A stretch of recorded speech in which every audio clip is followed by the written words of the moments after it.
కూటమి ప్రభుత్వం అధికారంలోకి వచ్చిన దగ్గర నుంచి మహిళలపై దాడులు పెరిగాయి, దౌర్జన్యాలు పెరిగాయి, దాష్టికాలు పెరిగాయి, అత్యాచారాలు పెరిగాయి. ఇది గ్రౌండ్ రియాలిటీ, జరుగుతున్న గ్రౌండ్ రియాలిటీ. అయితే దీని గురించి మనం ఎన్నిసార్లు మాట్లాడినా, ఎన్నిసార్లు ప్రశ్నించినా అవతల పక్క నుంచి అధికార పార్టీ వాళ్ళ దగ్గర నుంచి మౌనమే సమాధానంగా వస్తుంది తప్ప దానికి తగ్గ చర్యలు ఎక్కడ ఎవరు తీసుకున్న దాఖలాలు లేవు. కనీసం దాని గురించి ప్రస్తావించే ఒక ఇంట్రెస్ట్ చూపిస్తున్నట్టు కూడా ఎక్కడ అనిపించట్లేదు అనమాట. రీసెంట్గా తీసుకున్నట్టయితే అసలు అరవ శ్రీధర్ గారి ఇష్యూ, మన పీపీపీ గారి పార్టీ, పిఠాపురం పీఠాధిపతి పవన్ కళ్యాణ్ గారి పార్టీ, జనసేన పార్టీ, మహిళల కోసమే నిలబడేటువంటి పార్టీ అని గొప్పలు చెప్పుకున్నటువంటి ఒక పార్టీ ఒకానొక టైంలో ఒక మహిళకు జరిగిన అన్యాయాన్ని ఆయుధంగా వాడుకుని గెలిచిన తర్వాత ఆ మహిళని గాలి కొదిలేసినటువంటి పార్టీ, మహిళల కోసం మేము నిలబడతామంటూ అబద్ధాలు చెప్పి అధికారంలోకి వచ్చిన తర్వాత మహిళలపై ఇన్ని దాడులు జరుగుతున్నా కూడా సినిమా చూస్తున్నట్టుగా వేడుక చూస్తున్నటువంటి ఒక పార్టీ, ఆ పార్టీకి సంబంధించిన అరవ శ్రీధర్ గారు, రైల్వే కోడూరు ఎమ్మెల్యే. ఆయన చేసినటువంటి విన్యాసాలన్నీ కూడా మనం చూసాం. ఇప్పుడు అవన్నీ ఏదో రామాయణంలాగా పదే తలుచుకుంటే వచ్చే పుణ్యం కూడా ఏమీ లేదు. అసలు ఉత్సాహకరంగా ఉండేటువంటి విషయాలన్నీ కూడా మనం అరవ శ్రీధర్ గారు చేసినటువంటివి చూసాం. అసెంబ్లీలోంచి కూడా నాకు అన్యాయం జరిగింది, మీ అధికార పార్టీ ఎమ్మెల్యేనే అన్యాయం చేశాడని వచ్చి అడిగితే జరిగే న్యాయం ఏంటంటే రోడ్డు మీద కర్రతో కొట్టడం. ఎన్ని దాడులు జరుగుతున్నాయండి. మొన్న వైజాగ్లో ఒక అమ్మాయిని ముక్కలుగా కోసి డీప్ ఫ్రిడ్జ్ లో పెట్టేశారు ఒకళ్ళు. నిన్న పల్నాడు జిల్లా మాచర్లలో ఒక అమ్మాయి మీద అన్యాయంగా అసలు చెప్పనలవికాంతరంగా దాడి జరిగింది. ఏంటి అని ప్రశ్నిస్తే ఒక్కళ్ళు మాట్లాడరు. మన దౌర్భాగ్యం ఏంటంటే ఒక మహిళ రాష్ట్రానికి హోంమంత్రిగా ఉన్నారు, వంగలపూడి అనిత గారు మీది హోంశాఖే కదా. మీ హోంశాఖ అండర్లో ఈ రోజున లా అండ్ ఆర్డర్ లేట్ అండ్ ఆర్డర్గా నడుస్తుంది ఈ రోజున మీ అండర్లో లా అండ్ ఆర్డర్. అండ్ మీరు హోంమంత్రిగా ఉన్న ఈ రాష్ట్రంలో ఆడవాళ్ళకి హోంలోనూ రక్షణ లేదు, హోం బయట రక్షణ లేదు. దీనికి మీ సమాధానం ఏంటి అంటే ఏమీ లేదు. మీరు మీ కల్చరల్ యాక్టివిటీస్లో బిజీగా ఉన్నారు. కాన్సర్ట్స్ అటెండ్ అవుతారు, మ్యూజిక్ కాన్సర్ట్స్, పాటలు పాడుకుంటారు, వైజాగ్ బీచ్లో ఈవినింగ్ వాక్కి వెళ్తారు. చాలా ఏదో రాష్ట్రం అంతా ప్రశాంతంగా ఉన్నట్టు. ఇంత జరుగుతుంటే రాష్ట్రంలో మీరు ఇంత నెమ్మదిగా ఎలా ఉండగలుగుతున్నారు? కనీసం ప్రస్తావించకుండా. మీకు ఇష్టం ఉన్నా లేకపోయినా ఒక నాయకుడంటే దానికి మీరు తానా తందానాలంటే ప్రజల అమాయకులా? నేను రాత్రి ఆలోచించాను, ఏంటి కొత్తగా ఈ మావిగన్ తీసుకొచ్చాడంటే కుట్రలో భాగంగానే ఈ పేరు తీసుకొచ్చాడు. ఏదో మనం ఆషామాషిగా అనుకుంటున్నాం. మొన్న రాజ్యసభలో, లోక్సభలో జరిగినటువంటి బిల్లు 5 కోట్ల మంది ప్రజలు సొంత పండగ కంటే ఆనందాలు జరుపుకున్నటువంటి రోజులవి. ప్రతి ఒక్కరూ సంతోషపడుతున్నారు, ప్రతి ఒక్కరు కూడా దాని మీదే ఈరోజు సంబరాలు చేసుకున్నటువంటి సమయంలో కొత్తగా ఒక పేరు తీసుకొచ్చి డైవర్షన్ చేయాలని కుట్రతోనే ఈ పేరు తీసుకొచ్చాడు. ప్రజల గమనంతో తీసుకురావాలి. దీనికి కొంతమంది తానా తందానాలు అంటున్నారు. 151 సీట్లు వచ్చాయి కదా, 5 సంవత్సరాలు ఈ రాష్ట్రంలో ముఖ్యమంత్రిగా ఇష్టం లేకపోయినా అధికారాన్ని చేర్చిపెట్టావు కదా, ఏం చేసావు? ఆ రోజు నీకు మావిగన్ గుర్తులేదా? అంటే ఈరోజు 5 కోట్ల మంది ప్రజలు చక్కగా ఉన్నారు, ఆనందంగా ఉన్నారు. 12 సంవత్సరాల తర్వాత ఈ రాష్ట్రానికి మంచి జరుగుతుంది, ప్రతి ఒక్కరూ సంబరాలు జరుపుకుంటుంటే మళ్ళీ మీ కుటుంబం యొక్క నైజం బయట పెట్టి మళ్ళీ ప్రాంతాల మధ్య తగు పెట్టాలని, కులాల మీద తగు పెట్టాలని నువ్వు ఈ ప్రయత్నం చేస్తున్నావే, దీన్ని తీవ్రంగా ఖండిస్తున్నాను. నేనేదో మాట్లాడడం కాదు, ప్రజలు ఆలోచన చేయాలి. ప్రజలు తిరగబడకపోతే, ప్రజలు ప్రశ్నించకపోతే ఇటువంటి రాజకీయ పార్టీలు ఉంటే మన రాష్ట్రాన్ని ఒక్క నిమిషం కూడా ముందుకు తీసుకెళ్ళలేమని చెప్పి తెలియజేస్తాను. ఆయన అనుకున్నాడు 2019-24 ఈ రాష్ట్రాన్ని నేను మొత్తం భ్రష్టు పట్టించేశాను, ఆర్థికంగా చిన్నాభిన్నం చేశాను, వ్యవస్థలన్నీ నాశనం చేశాను, ఈ రాష్ట్రాన్ని అప్పులమయం చేశాను, రేపు చంద్రబాబు నాయుడు గెలిచినా ఏమీ చెయ్యలేడు, ఏ కార్యక్రమం ముందుకు తీసుకెళ్ళాడని ఆయన సంబరపడిపోయాడు. కానీ చంద్రబాబు నాయుడు సమర్థవంతమైన నాయకుడు, అనుభవం కలిగినటువంటి నాయకుడు. 18 మాసాల్లో నువ్వు తగలబెట్టిన పనులన్నీ లైన్లోకి తీసుకొచ్చి ఈరోజు ముందుకు తీసుకెళ్తాం. దీనికి ఆన్సర్ చేయండి. నువ్వు తగలబెట్టినటువంటి అమరావతిని మళ్ళీ లైన్లో పెట్టారా లేదా?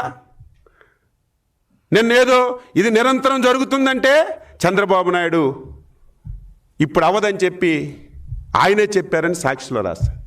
అమరావతి అంటే చిన్న కుటీరమో చిన్న ఊరు కాదయ్యా.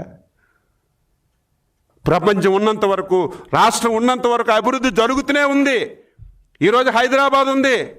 ఏదో హైదరాబాద్కి రాజధాని అయిన తర్వాత 4-5 సంవత్సరాల్లోనే హైదరాబాద్ అభివృద్ధి జరిగిపోలేదు.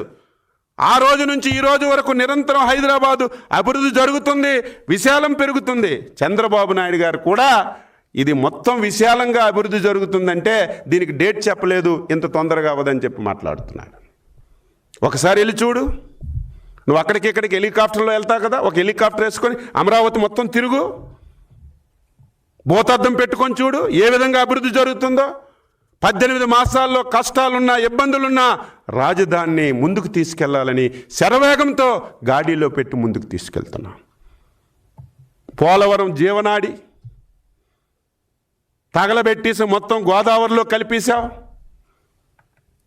18 మాసాల్లో నువ్వు తగలబెట్టినటువంటి డయాఫ్రమ్ వాల్ 18 మాసాల్లో పూర్తి చేసి రికార్డు స్థాయిలో మొన్నే 2వ తారీఖుకి డయాఫ్రమ్ వాల్ పూర్తి చేసి చంద్రబాబు నాయుడు గారు ఘనకీర్తిని ఈరోజు రాష్ట్రానికి తెలియజేశారు. రేపు 2027 గోదావరి పుష్కరాల ముందు జాతికి అంకితం చేసి ఈరోజు పోలవరాన్ని పూర్తి చేస్తున్నాం. ఈరోజు విశాఖపట్నం తీసుకుంటే కళ్ళు బైర్లు గమ్ముతున్నాయి. నేను ఊహించలేదు, 18 మాసాల్లో ఎవరూ ఊహించలేదు, అన్ని ప్రాజెక్ట్స్ వచ్చాయి. విశాఖపట్నం స్టీల్ ప్లాంట్ పూర్తిగా ప్రైవేటైజ్ అయిపోయింది. ఒకసారి కేంద్ర ప్రభుత్వం నిర్ణయం తీసుకుంటే మళ్ళీ వెనక్కి రాదు. కానీ చంద్రబాబు నాయుడు గారు ఎన్డీఏ ప్రభుత్వం కృషి చేసి మళ్ళీ బయటికి తీసుకొచ్చి 10,000 కోట్లు డబ్బు తెచ్చి మనం ఒక 3,000 కోట్లు పెట్టి ఈరోజు విశాఖపట్నం స్టీల్ ప్లాంట్ని అభివృద్ధి బాటలో నడిపించిన విషయాన్ని గుర్తు చేస్తున్నాను. భోగాపురం ఎయిర్పోర్ట్ ఆయనకు ఒక అలవాటు, నువ్వు పనిచేసినటువంటి ఏ ప్రాజెక్ట్ నువ్వు తీసుకో, మేము కర్మ కర్త క్రియ శిల్పిలాగా అన్ని ప్రాజెక్టులు చంద్రబాబు నాయుడు తయారు చేశాడు. అటు మూలపేట పోర్టు కానీ, భోగాపురం ఎయిర్పోర్ట్ కానీ, పోలవరం కానీ, అమరావతి కానీ ఏ ప్రాజెక్టు తీసుకున్నా నువ్వు 2019 అధికారంలోకి వచ్చిన తర్వాత ఇవి చంద్రబాబు నాయుడు గారు తెచ్చారు. దీన్ని కొనసాగిస్తే దీని పేరు చంద్రబాబు నాయుడుకి వస్తుందని 3 సంవత్సరాల ప్రాజెక్టులన్నీ మూలపడేసి ఎలక్షన్ల ముందు మళ్ళీ కొబ్బరికాయలు కొట్టావు. భోగవరం ఎయిర్పోర్టు కర్మ కర్త క్రియ ఎవరు? చంద్రబాబు నాయుడు గారు.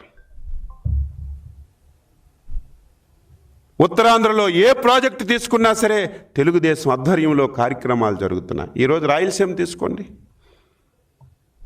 ప్రతీదీ అబద్ధం, పచ్చి అబద్ధాలు, అబద్ధాల పార్టీ. మీరు కూడా మాట్లాడాలి కదా, ప్రశ్నించాలి కదా, ప్రజలు కూడా అడగాలి కదా. రాయలసీమలో లిఫ్ట్ ఇరిగేషన్ ప్రాజెక్ట్ మేము వచ్చిన తర్వాత లిఫ్ట్ ఇరిగేషన్ ఆపేసామని నిస్సిగ్గుగా మాట్లాడుతుంటే, దాని మీద ఒక యాజిటేషన్ చేస్తుంటే ప్రజలు అర్థం చేసుకొని అడగాలి కదా. ఎవరు లిఫ్ట్ ఇరిగేషన్ ఎప్పుడు ఆగిపోయింది? ఎవరు గవర్నమెంట్లో ఉన్నప్పుడు ఆగిపోయింది? నువ్వు ముఖ్యమంత్రిగా ఉన్నప్పుడు ఆ ప్రాజెక్ట్ ఆగిపోతే ఈరోజు మేము ఆపేమని చెప్పి నిస్సిగ్గుగా మాట్లాడుతూ అబద్ధాలు, పచ్చి అబద్ధాలు, మాట్లాడితే అబద్ధాలు తప్ప ఇంకొకటి లేదు. ఈరోజు మేము వచ్చామే 2,200 కోట్లు 18 మాసాల్లో రాయలసీమ ప్రాజెక్టులకు ఖర్చు పెట్టాం. గాలేరు నగరి, ఈరోజు కుప్పం వరకు నీరు తీసుకెళ్తున్నాం. ఏది మీరు తీసుకున్నా సరే 18 మాసాల్లో అన్నీ మనం తెచ్చి ఈ రాష్ట్రాన్ని అభివృద్ధి బాటలోకి నడిపిస్తుంటే దుర్మార్గంగా ప్రాంతాల మధ్య విభేదాలు పెట్టాలని నువ్వెందుకు మీ నాయకులకే పిలిచి అడుగు. నువ్వు పెట్టినటువంటి మావిగాన మీద ఒక్కడైనా మెచ్చుకుంటాడా? దీన్ని డైవర్ట్ చేయడానికి నానా విధాల ప్రయత్నం చేస్తున్నాడు. మేము గతంలో జరిగిన పొరపాటు మళ్ళీ చెయ్యం. 2014-19 పెద్ద పొరపాటు చేశాం. ఆ పొరపాటు ఏమిటంటే 2014-19 దేశంలో మన రాష్ట్రంలో జరిగిన అభివృద్ధి సంక్షేమం ఎక్కడా జరగలేదు. చేసింది చెప్పుకోలేదు. వాళ్ళు అడ్డగోలుగా అబద్ధాలు ఆడితే ఏదో అబద్ధాలు ఆడుతున్నారు, మనం చేశాం కదని ఏమరపాటుతో ఉన్నాం. అవన్నీ నువ్వు నిజాలుగా మార్చావు. ఈసారి నీకు ఆ ఛాన్స్ ఇవ్వమే, ఛాలెంజ్ చేస్తున్నావు. ఎక్కడికైనా నువ్వు రా. మొన్న మూలపేట వచ్చారు, ముందు రోజే నేను మొత్తం పిక్చర్ అంతా చూపించాను. మళ్ళీ ఎల్లుండి మేమిద్దరం కూడా వెళ్తున్నాం అక్కడికి. నువ్వు వచ్చేసరికి 20% పనులయ్యే, మేము వచ్చి 75% పనులు చేశామని చెప్పి స్పష్టంగా చెప్తే దాని మీద అబద్ధాలు, ప్రతిదీ అబద్ధాలు. ఈసారి మీరు ఏది మాట్లాడినా ప్రజలకి స్పష్టంగా అర్థమైనట్టుగా చెప్పి మీ బండారాన్ని తప్పనిసరిగా బయట పెడతాం. మీరు ఈ రాష్ట్రంలో ఉండడానికి అర్హత లేదు. ఇంతకంటే ప్రధాన అంశం ఏముంది? 5 కోట్ల మంది యునానమస్గా కోరుకున్నటువంటి అమరావతి రాజధాని విషయంలోనే దేశంలో 50 రాజకీయ పార్టీలు మనకి మద్దతు తెలిపితే, ఈ రాష్ట్రంలో పుట్టి నువ్వు నీ తండ్రి కొన్ని సంవత్సరాలు ప్రజల ఓట్లతో అధికారంలోకి వచ్చి ఈ రాష్ట్రం మీద ఎంత కక్ష గడితే నువ్వు ఈ రాష్ట్రంలో ఉండడానికి అర్హుడు అని చెప్పి అడుగుతున్నాను. ప్రజలు అర్థం చేసుకోవాలి అని చెప్పి సందర్భంగా తెలియజేస్తూ, ఇది మేము గ్రామానికి తీసుకెళ్తాం. అమరావతి అనేది ఒక రాజధానిగా ఉంటుంది, ఆర్థిక వనరుగా తయారవుతుంది. మొత్తం రాష్ట్రంలో ఉన్నటువంటి అన్ని జిల్లాలు, అన్ని ప్రాంతాలు అభివృద్ధి చేసి ఈ రాష్ట్రాన్ని అన్ని విధాలా ముందుకు తీసుకెళ్తామని చెప్పి ఈ సందర్భంగా తెలియజేస్తున్నా.